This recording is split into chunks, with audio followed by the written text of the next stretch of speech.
Literary References and Allusions in Frankenstein by Austin Beale, Chandler Gillikin, and Thomas Batesel.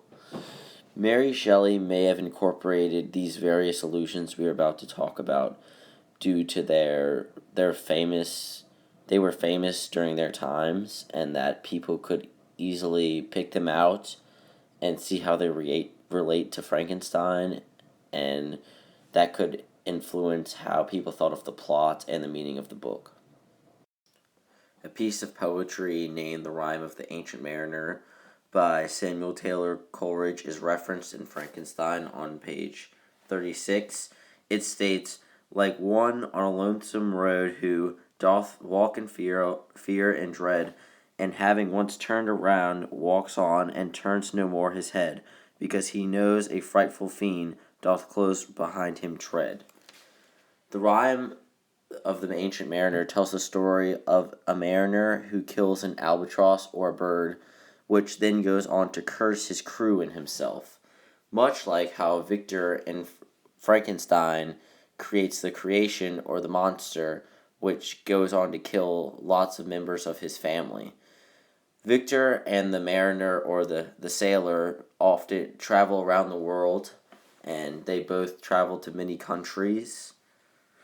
And the piece of poetry referenced on page 36 talks about how the fiend or the bird that strikes fear into him and curses him is much like the monster in Victor's life, because the monster follows Victor all throughout the book. The Bible story Adam and Eve is referenced 3 times in Frankenstein. First on page 69. "O Frankenstein, be not equitable to every other, and trample upon me alone, to whom thy justice and even thy clemency and affection is most due. Remember that I am thy creature. I ought to be thy Adam, but I am rather the fallen angel whom thou drivest from joy for no misdeed." The monster here is talking to Victor and really wants just to be loved by his creator, much like how God loves Adam in the Bible. So he is trying to guilt trip him into having more affection for him, and that the tragedy of Victor's family's deaths could be avoided if he would just love the monster. The next passage is on page 93. It states, "But it was all a dream. No Eve soothed my sorrows nor shared my thoughts. I was alone. I remembered Adam's supplication to his creator, but where was mine?" The monster once again reminds Victor of his duty to take care of the monster because he created him, and the monster emphasizes his loneliness and his requests, and he wants a mate, and Victor has still not made his request, has not accepted his request. The last reference is on page 139, and it is a letter to his Elizabeth. "Sweet and beloved Elizabeth, I read and reread her letter, and some softened feeling stole into my heart, and dared to whisper paradisiacal dreams of love and joy. But the apple was already eaten, and the angel's arm bared to drive me from all hope."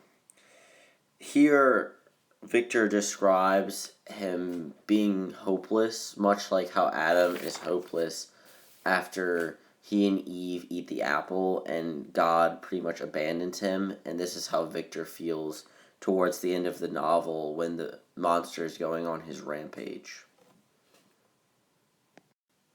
Frankenstein, or the modern Prometheus. In Greek mythology, Prometheus created man, and he learns to love for his creature or man. He oversteps his boundaries and steals from Zeus. In return, Zeus chains him to a rock where an eagle eats his liver every day. The modern-day Prometheus would be viewed as Victor because he created the monster. However, unlike Prometheus, Victor does not love his creation. Prometheus must suffer eternally because he stole from Zeus, as well as Victor does because the monster kills members of his family, such as Elizabeth and William. Mutability by Percy Shelley is shown on page 67 in Frankenstein. It reads, "We rest, a dream has power to poison sleep. We rise, one wandering through pollutes the day. We feel, conceive, or reason, laugh or weep, embrace fond woe, or cast our cares away. It is the same, for, be it joy or sorrow, the path of its departure still is free. Man's yesterday may never be like his morrow. Naught may endure but mutability."